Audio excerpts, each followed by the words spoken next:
Est-ce que tu as déjà remarqué que chez le coiffeur, une coupe homme, c'est toujours le même prix, que ça dure 10 minutes ou 45 minutes? Et pourtant, dans les loisirs, on fait tout l'inverse. On veut attirer tout le monde et faire plaisir à tout le monde. Les enfants, un tarif. Les ados, un tarif. Les chômeurs, un tarif. J'ai même vu un tarif pour le personnel hospitalier d'un hôpital qui était à 50 bornes de l'Acrobranche. C'est ce que j'appelle le syndrome de l'objet brillant. À chaque nouvelle idée, une nouvelle offre. Et à la fin, le client ne comprend plus rien. Et ça, je l'ai vu partout. Karting, paintball, acrobranche, escape game, laser game.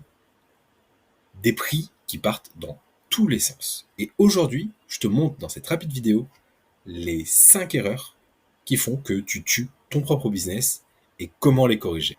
Le premier piège, c'est de vouloir plaire à tout le monde et de faire une offre pour tout le monde. Quand on a lancé la Color Room, techniquement, la Color Room, c'est une activité. Avec les différentes variantes, on arrivait à 3 sous-activités. Pour chaque sous-activité, nous avions différentes durées. Et en plus de ça, on a mis un tarif dégressif et des options et de l'happy hour, donc une variation du tarif dans la semaine. Mais en même temps, le tarif variait également dans l'année s'il y avait des vacances. À la fin, on avait plus d'une dizaine de tarifications différentes, soit un catalogue Ikea. On a analysé qu'on avait 40% d'abandon de panier grâce à des outils comme Hotjar, liés à PlayPro, etc. Et donc, on a pu analyser les paniers abandonnés. Qu'est-ce qu'on a fait? On a rationalisé notre offre, on l'a simplifiée. Même nous, à l'oral, c'est devenu plus simple à expliquer, avec un tarif unique. Et pour les anniversaires, on est même arrivé à un système de location de salle. C'est-à-dire qu'il y a un prix, peu importe le nombre de participants. 1, 5 ou 10, ils paieront le même prix, ce qui évite de devoir gérer des absences, des remboursements, de l'insatisfaction client et une perte de temps en général. Résultat, moins d'hésitation pour le client et plus de réservations. Deuxième erreur, proposer une formule pour chaque potentielle opportunité. Une date spéciale, Halloween, oh tiens, telle remise, tel prix. Ce groupe-là, ah, ils ont une bonne tête, allez, ce prix-là et cette remise-là. À la fin, ce que vous dégradez, c'est la valeur perçue de votre prestation. Parce qu'au final, vous êtes capable de faire varier vos prix sans aucune raison. Et je trouve qu'un des exemples, une des fausses bonnes idées, c'est le tarif dégressif. Personne ne s'est jamais dit, tiens, on est 4 pour un escape game, on va payer 25 € par personne. En fait, non. Invitons Gérard. Gérard, on l'aime pas trop, mais si Gérard vient, on est 5 et on payera moins cher. Personne, aucun client ne s'est jamais dit ça. Et si on prend un comparatif avec la restauration, quand on est 3, on prend souvent une table de 4. Pour autant, le restaurateur ne vous demande pas de payer le siège vide. Et à l'inverse, si vous êtes 4 au lieu de 3, il ne vous fait pas une remise sur votre entrecôte. Eh bien, dans les loisirs, on fait varier les prix à outrance, et à la fin, on rend notre offre confuse. Et donc, la valeur perçue devient confuse, l'activité confuse. Et qu'est-ce qui se passe? Le client vous appelle pour vous demander de lui expliquer, parce que votre tarification, eh bien, elle est différente selon les activités, elle est différente selon le lieu, elle est différente si c'est sur place, etc. Bref, selon l'âge du participant, la taille du participant, le sexe du participant, l'horaire, le jour, la semaine, le mois, vacances ou pas. Même vous, vous n'êtes pas capable, au téléphone, de dire simplement à votre client quel sera le prix. Vous êtes obligé de prendre vous-même votre grille tarifaire pour lui expliquer.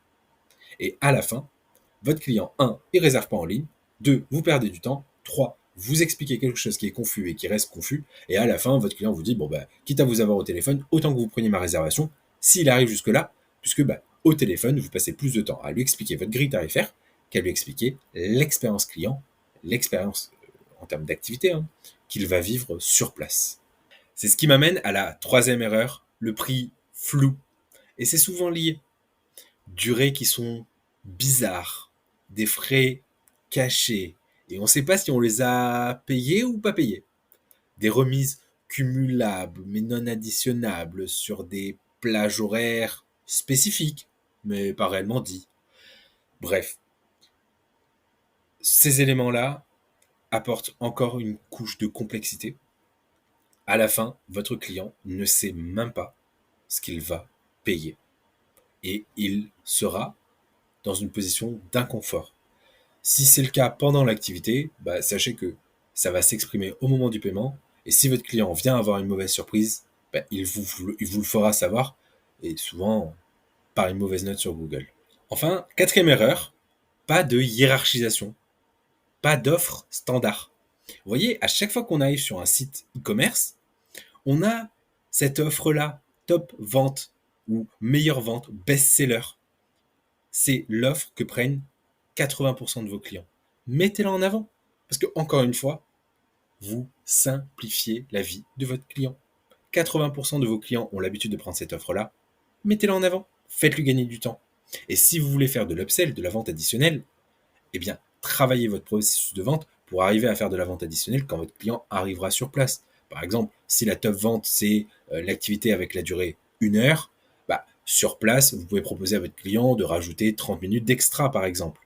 Et n'ayez pas peur. Souvent, vous vous dites, il faut que je propose tout pour que mon client voit toutes mes offres et prenne la plus chère. À la fin, votre client est perdu, il vous appelle, il vous fait perdre du temps, il ne réserve pas, etc. Et vous connaissez la chanson. Offre, standard, priorisation, faites gagner du temps à votre client et il vous remerciera. Enfin, la cinquième et dernière erreur, c'est pas de test. C'est vous. Vous décidez de la tarification parce que vous avez vu un tel ou un tel le proposer à ce prix-là.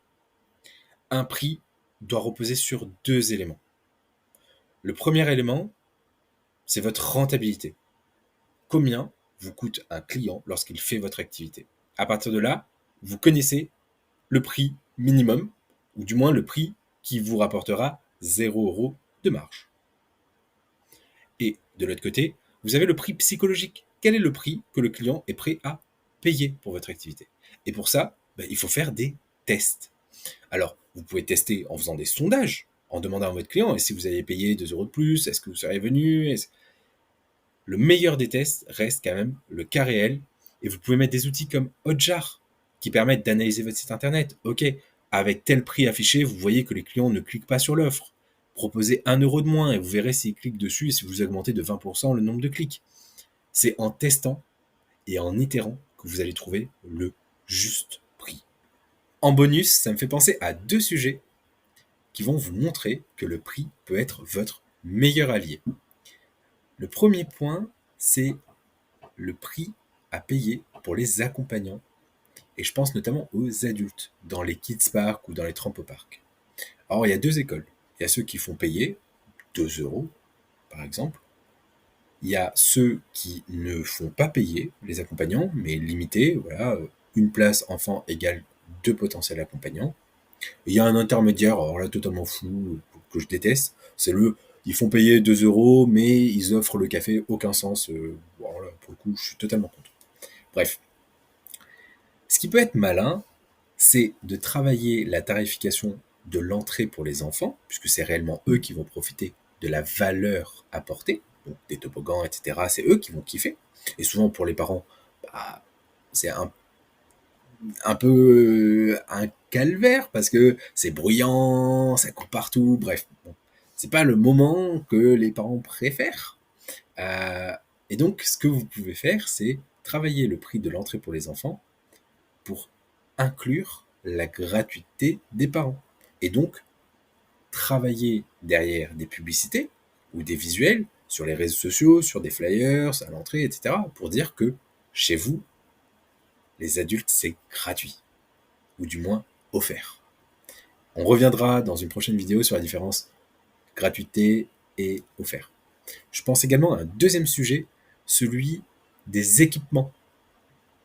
La cagoule pour le karting, les chaussures pour le bowling, le harnais pour l'acrobranche, bref.